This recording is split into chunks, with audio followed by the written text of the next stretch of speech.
Kita sudah menjadi apa namanya kalau student account sudah menjadi signatory members, tetapi kalau sign account masih dalam proses menuju professional member. Saya agak cepat aja ini.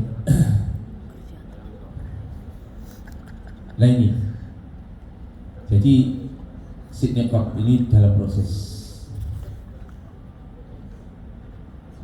Ini jadi satu sama PII di dalam wadah lam teknik, Pak. Jadi lam teknik sama IABIE itu satu semua di bawah PII, di bawah PII. Di sini yang asesornya lam berapa, Pak? Asesor lam teknik belum ada. Oh, iya. Berarti perlu nanti. Kemarin ada lowongan asesor nggak ada data? Oh, 2 orang. Oh gitu. Ini Pak, International Engineering Alliance. Bapak Ibu bisa lihat. Nah, ini. Jadi kita engineering technologies di bawah ini, dan Bapak Ibu jangan khawatir, panduan kurikulum PTV 2022 itu sudah sebagian besar mengambil dari ini, ya, termasuk Kepmennya itu adalah Kepmen yang nomor 3 tahun 2020 SNDikti itu sudah mengakomodir dari Sydney Accord. Yang akademik ambil dari Washington Accord. Ya, jangan khawatir. Makanya nanti kalau kita ke ke akreditasi internasional, insya Allah nggak akan banyak berubah.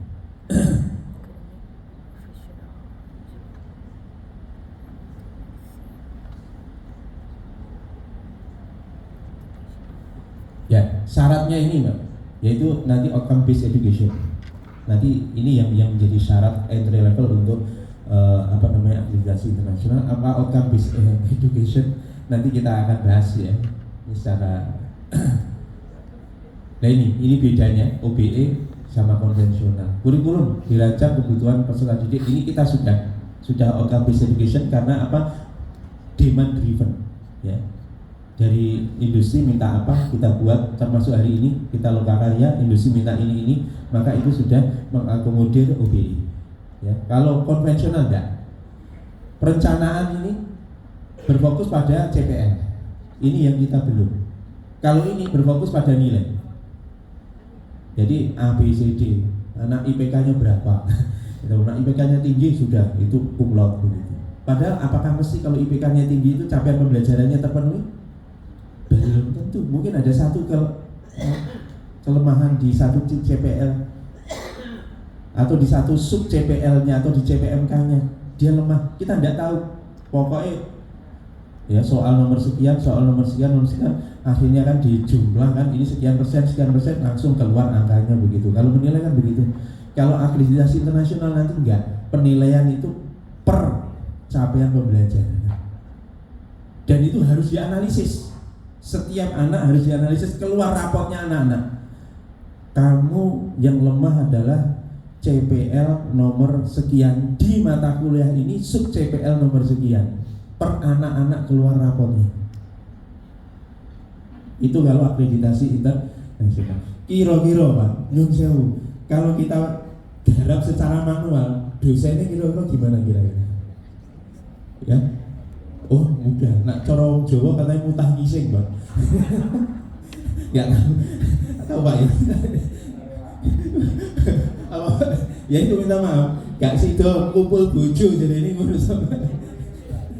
Ya, terus ini pengajaran, merancang kegiatan belajar bersama, mendemonstrasikan beberapa baik capaian pembelajaran lulusan e-learning outcome-nya dan seterusnya, ya. Penilaian tadi sudah seperti itu, ya. Ini gambarannya OBE itu ada seperti itu. Makanya untuk itu mau nggak mau kita sebetulnya sekali lagi diperkuat platformnya. Ada 2 platform, ya. Satu platform e-learning, yang satu adalah manajemennya. Jadi e-learning modul sama yang satu adalah platform untuk manajemen sistemnya. Jadi 2 platform. Nah ini yang sudah diakomodir oleh panduan kurikulum PTV 2022. sudah meliputi tahap ini, dan insya Allah nanti kita akan diskusi bareng-bareng terkait ini. Nah, seperti itu ya.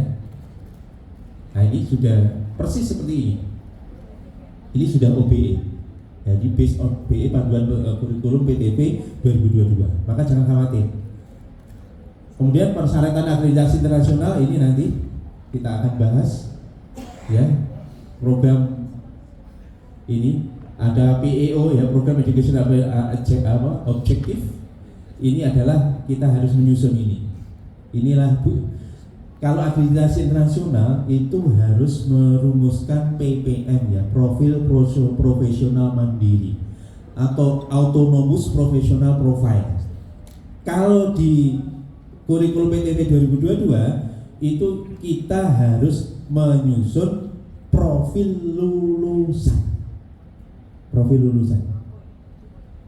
lulusan itu adalah nanti bedanya apa dengan ini profil profesional mandiri. Kalau profil lulusan itu ketika lulus anak-anak mampu apa, itu profil lulusan.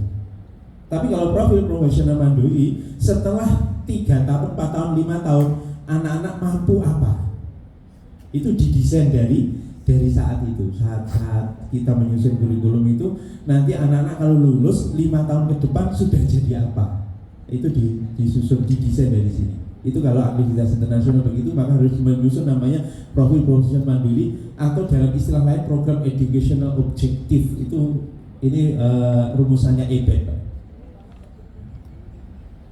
Nah, ini contoh di PEO BINUS ini atau boleh profil profesional mandiri PPM Indonesia-nya. Nah, kemudian nanti menulis ini CPL atau dalam bahasa internasional student outcome, nanti kita akan bahas bareng. Nah, ini standar IAB ini Pak. Nah, seperti ini. Jadi ini kalau di panduan kurikulum nasional ini adalah masuk kategori KU, keterampilan umum ya, KU. Nah, kalau di akreditasi internasional yang dihitung, dinilai secara detail, yang di breakdown secara detail adalah ini ya, general kriteria. Ini adalah learning outcome, ini tidak boleh dikurangi, ditambah boleh. Kalau nanti learning outcome-nya tidak memenuhi ini, habis. Minta maaf tadi kan dari industri minta tadi lingkungan Pak ya. Lingkungan, Bapak lihat ini. Harus mata kuliah itu yang disajikan harus ini, mendukung ini. Net zero carbon. Bayangkan itu.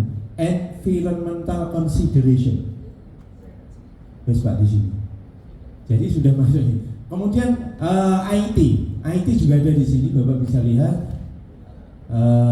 Ada, pokoknya saya lupa di sebelah mana. Information technology harus ada di. Kemudian lagi kalau senior code atau vokasi ini harus paham ini tadi, code, ya rule, codes dan lain sebagainya harus paham itu. Dan seterusnya. Termasuk tadi. Ya, sustainable. Nah, kita lihat ini ada sustainable development. Ya ini. Ini mahasiswa harus punya kemampuan ini semua ketika lulus. Dan ini harus terukur, nanti dilacak per mahasiswa anak ada progres remote. Nah, seperti ini. Nah, ini bisa memberikan laporan baik tulisan maupun tulis tadi, communication skill ada semua termaktub di sini semua. Kemudian yang tadi multidisiplin tim, ini lihat ini. J, management principle to project either or leader. Jadi anggota atau jadi ketua multidisiplin tim harus punya pengalaman ini. Makanya mohon disiapkan untuk project based learning di teknik sipil. Project based learning sudah jalan? Sudah gitu? Sudah semua atau sudah semua? Nah, mudah-mudahan nanti katanya jangan project-project kan, tapi real work project. Baik, saya yakin banyak kalau sipil proyek-proyeknya banyak, saya yakin bisa. Kemudian yang berikut ini critical thinking dan sebagainya. Nah, itu kurang lebih yang terkait apa namanya akreditasi seperti itu. Ini kalau di IAB disiplin kriteria. Ada disiplin kriteria. Disiplin kriteria itu yang kriteria spesifik. Kalau tadi general kriteria ada for all of engineering, harus memiliki kompetensi seperti itu for all of engineering. Lalu disiplin kriteria spesifik bagi program studinya saja.